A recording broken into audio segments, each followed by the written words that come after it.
supplication is will have all his sins depart from his limbs? Okay. Ahlan Salih. There's a chair with you, sitting right here for you. So I keep my eye on you, right here in front of me. Bismillah.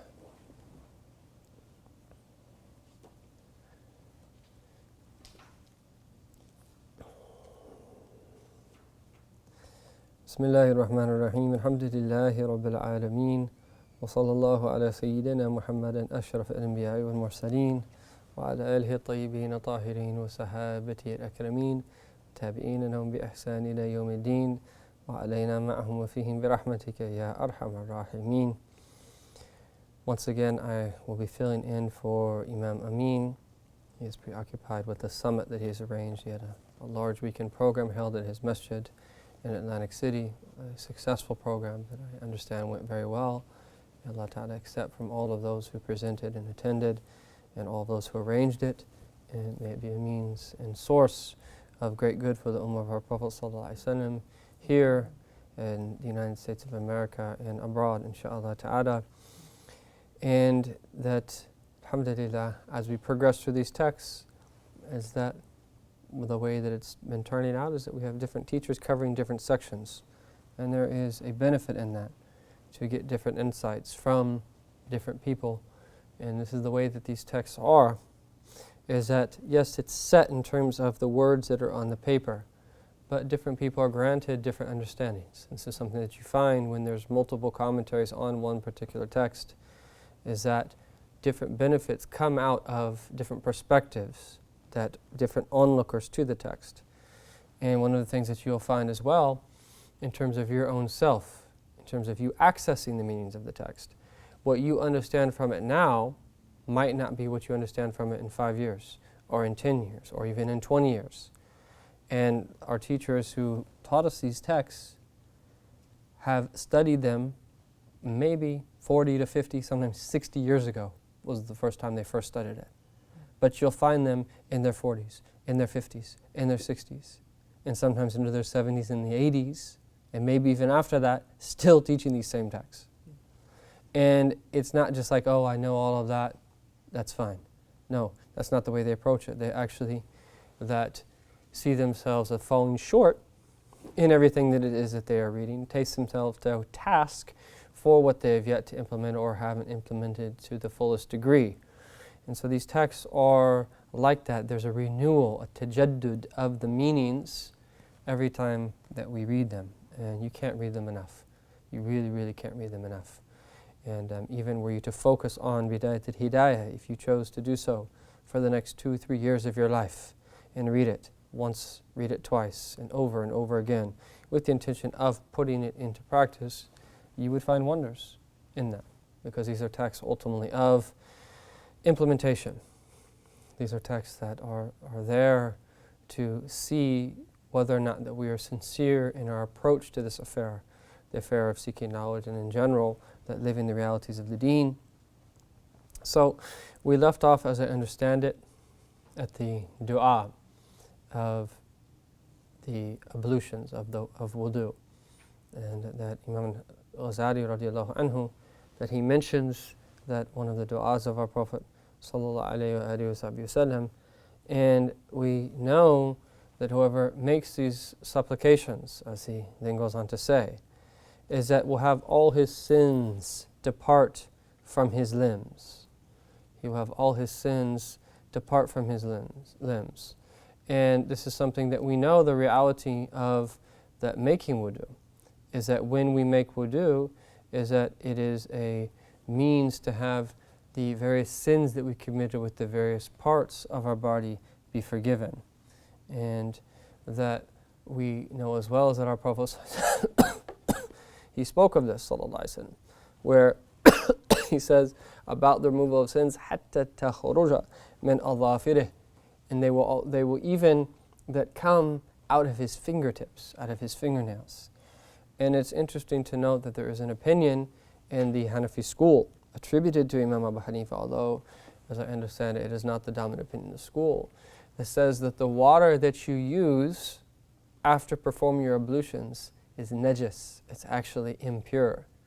And that were it to get on, you'd have to wash yourself.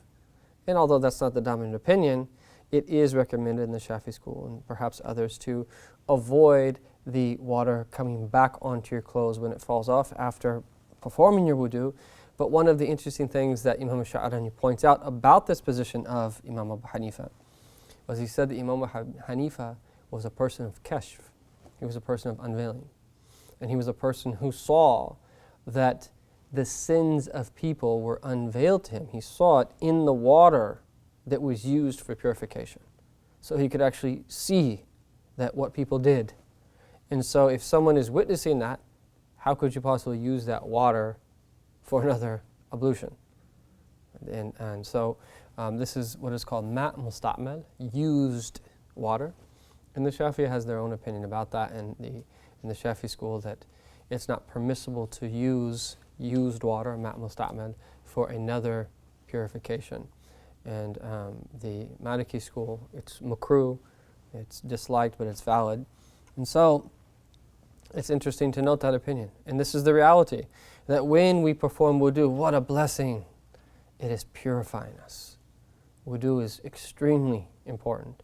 And what Imam Al-Ghazali does in the Ihya, in great detail, is teach us the various etiquettes of performing the wudu, limb by limb, so that we can be conscious of what he calls the asrar, the secrets or the mysteries, the inner dimensions of the wudu.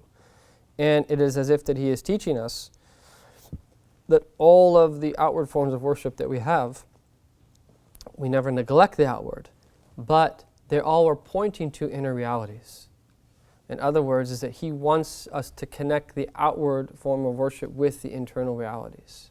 And in the process of doing so is that we are then living the realities of the deen and opening ourselves up to receive the mercy of Allah Ta'ala and protecting us from some of the negative tendencies that come from habituating ourselves to acts of worship and falling heedless therein.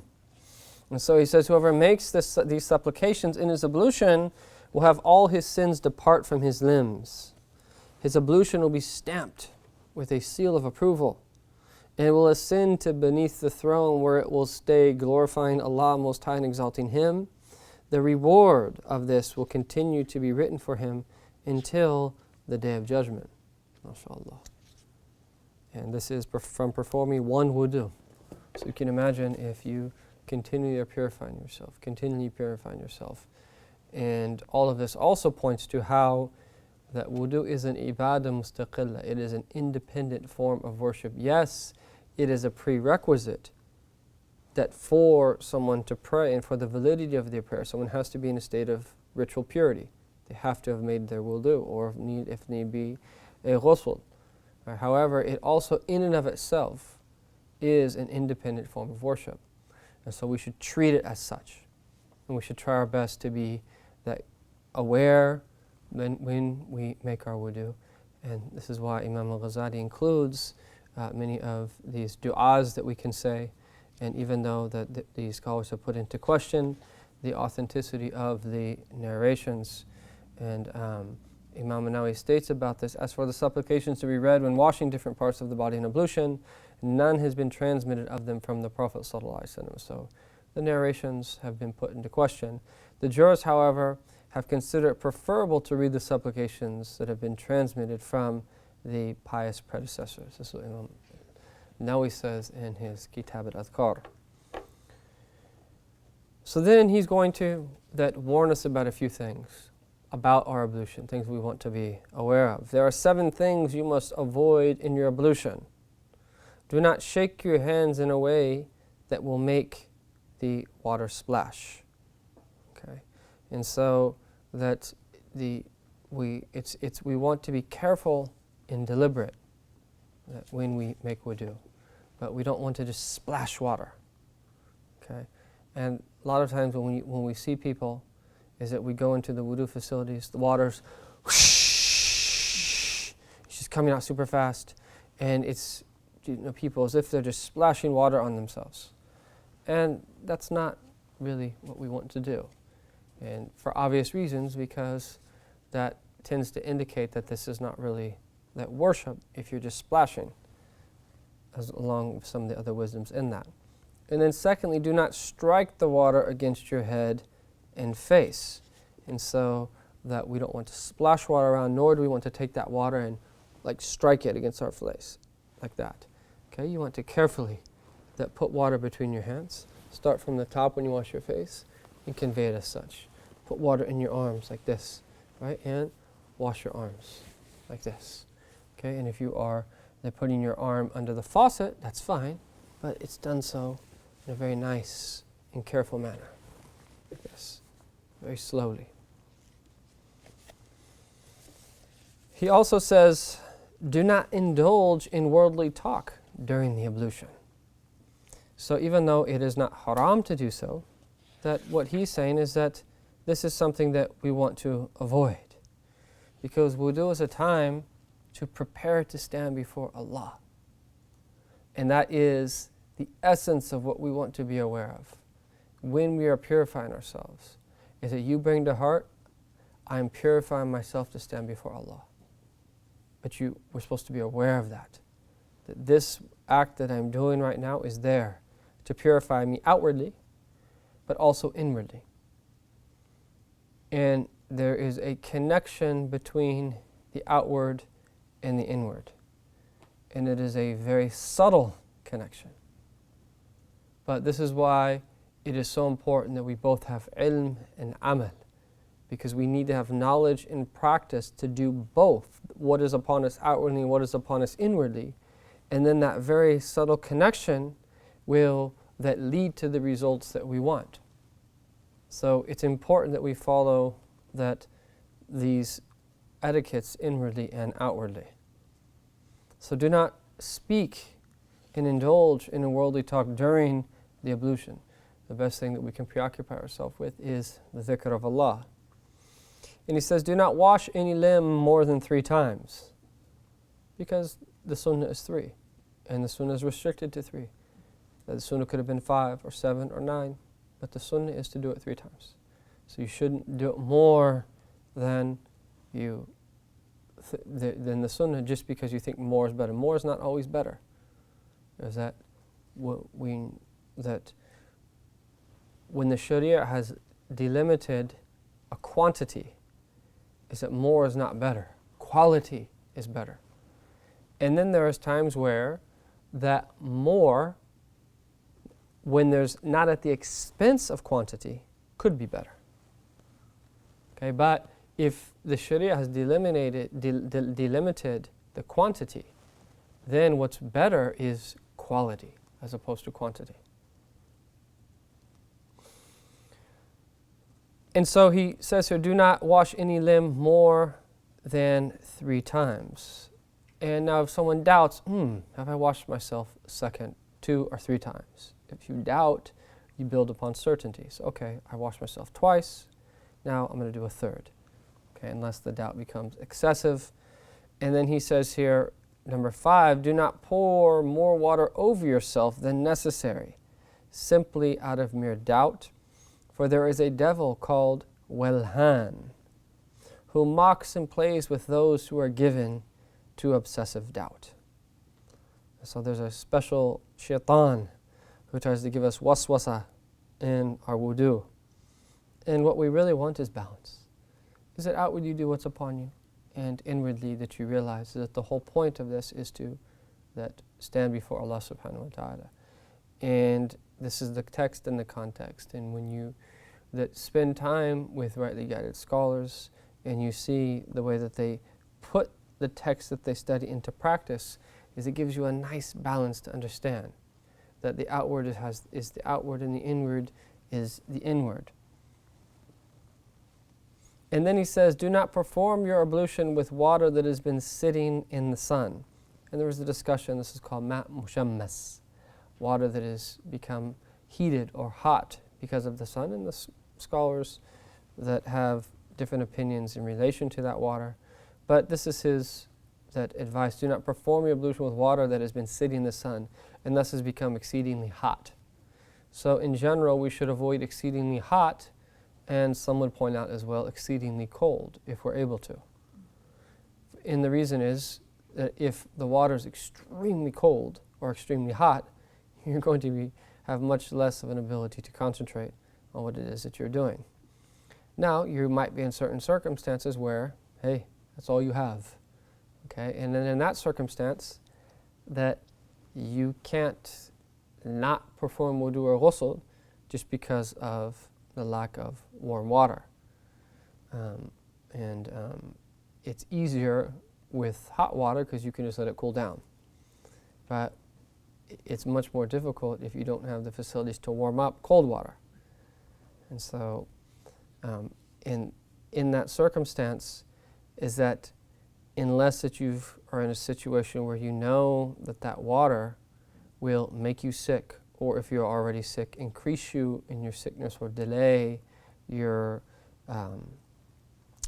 sickness and delay your healing, then that you have to use, or it's happened to you before. It's been tajriba, that there's cold water, you have to make wudu or ghusl before Fajr prayer, and before you've done that and gotten sick. The second time, that you just have to do tayammum, and you don't have to do that. Or that if a doctor has told you that, okay? And that the scholars get more detailed in terms, okay, well, what happens if you made tayammum anyway, when you thought it was probable? That's a detailed scholarly discussion. But the basis is that you have to use the water. And in general, unless that you think that it really could harm you. If you think that it could harm you, just by it merely being cold, then you would, if you're certain that it would harm you based upon experience, or doctors told you that, there's no doubt about that in that situation, you wouldn't. And then in the general position is that you should make that ghusl or wudu with that water if you have doubt. And anyone who's lived overseas in places where that warm water is not as readily available, that will know how it is. That we have in most places, in like where we're living in the United States of America, is that you have central heating systems that anywhere you turn on a faucet throughout the house, the water will become warm, usually after a short period of time. Overseas, oftentimes, is that they might have an individual water heater for a particular bathroom. Or that in Mauritania, when we were there, and it actually got very cold, even though it's in the desert. And desert cold is a very different type of cold. This is in the middle of the Saharan desert in North Africa. It gets very cold there. And they would warm up their water by the fire. So they'd actually put their, what they call a makraj, which is like a teapot, on or near the fire, and have the water warm up, and then use it for ablutions. But you didn't always have that luxury. There's many times that you'd wake up and there would be no fire, or you woke up too late, or whatever, and you'd have to perform wudu with cold water, which wudu is manageable, but ghusl with cold water is a little bit more difficult. And there's stories about that, mashallah. Khair. So then he goes on to say that, so do not perform your ablution with water that has been sitting in the sun, or with water from copper vessels. Okay, or water from copper vessels. And he includes a note with this in the back where he says, this dislike is for health reasons, as such water is considered damaging to the health. Okay. A narration states that if a person remembers Allah Most High in his ablution, Allah purifies his whole body. And if a person does not remember Allah, only the parts of him that the water reaches are purified. And then he's going to move on to a slightly different subject, where now is that not only that treating the minor ritual impurity, he wants us to know what we need to know about major ritual impurity. So these are the adab, the various etiquettes of the ghusl, which is translated here as the ritual bath. You could also say purificatory bath. But ghusl, we have to wash your body completely. Min al-janaba. And that janaba literally is a word that connotes distance. And the idea here is that you're in a state of major ritual impurity, and as a result, that distant. there's certain things that you can't do when you're in a state of major ritual impurity. And from the blessing of our deen is that when there's minor things that affect our being, Allah Ta'ala has blessed us with wudu. Think about the blessing of wudu. And yes, someone could say, oh, you just feel like that because you're used to it. But there's also, if you really tune your heart in, a spiritual dimension to it. How good do you feel, for instance, when you fall into sleep, you wake up and you feel a certain way and you make wudu. Yes, there's a physical feeling that comes from putting water on yourself, but there also, if you pay attention closely, is a spiritual dimension. It also that nourishes you and purifies you spiritually. And now you can read Quran, now you can pray, now you can do things that you couldn't do previously. And the same thing when you do some of the things that would break your wudu. When you renew your wudu, that you find is that it helps you, it creates this sense in you that now that I'm ready for worship. And so, that he says here, if you have entered a state of ritual impurity by having that nocturnal emission or that relations with your spouse, carry the basin of water to the wash place. Before washing anything, wash your hands 3 times. So now he's just going to give us a description of ghusl, of the purificatory bath. And that there are what are called the means whereby which that it necessitates, these things that necessitate ghusl. And there are various things that do this, that a menstrual cycle for a woman, her postpartum bleeding, and then that also for the male is that emanation of that sexual fluid from them, in particular that seminal fluid. And so he's going to give us now the etiquettes from the beginning to the end exactly on how to perform this ghusl. So he says, wash your hands 3 times. Then remove any impurities from your body. And so you can imagine back in the days that people would, generally speaking, that have something like a bucket or something like that, a bottle that they would then be, or a water pot or something that they would then be pouring over themselves. And this is the first thing that you would want to do. And oftentimes that container could be open. But before you put your hand in it, if it is an open container, so you can imagine a bucket, and let's say you don't have a cup or something to pour on yourself, you want to tip the bucket over, wash your hands 3 times, and then if you want, you can put your hands in and then pour the water over yourself. Or if you have like a cup or something like that to pour it on you, then you can do that as well. And so he says here, perform the regular ablution for the prayer as described above, with all the supplications and prayers, postponing only the washing of your feet so as not to waste water. And there is a difference of opinion about that when you would perform the wudu, and and according to some schools, and this is what the footnote says, this is if one is taking a bath in a place where the water collects and does not immediately drain away. Otherwise, the washing of the feet should not be delayed. And different schools will have different positions on that. So it's not something that we force on someone one way or another. Both ways are valid. And that you can perform the ablution at this point. You can perform the ablution at the middle point, or you could perform the ablution at the end. And that all 3 times are permissible to perform the ablution. And then that you're going to start the ghusl itself. Okay, but this wudu is a sunnah wudu. And in the Shafi school, the obligations of ghusl are very simple. They're 2. You, 1, make the intention, which is to perform the fard of ghusl in this case. Or if it's a sunnah ghusl, the sunnah of ghusl. And then you convey water to your entire body. It's as simple as that. And that many of the things that he's mentioning here, because this is not a book of fiqh per se, but he's giving us what we need to know from fiqh for the spiritual path. And so we have to see this text as such. The next thing you want to do, it's actually not mentioned here, is to pour water on your head and to wash your head. And that includes your hair in pouring water on the head is recommended 3 times, and making sure that you get in that to the root of your hair, whether you have long hair or short hair. And for a ghusl, it has to, even if you have a thick beard, all of the hair on your head, that you have to get water to its root. And then pour water over your right side of your body 3 times, making the intention of lifting the state of impurity. And this is the way he's describing here. And that you actually should make the intention of lifting the state of greater ritual impurity when you first start washing your private region. Okay?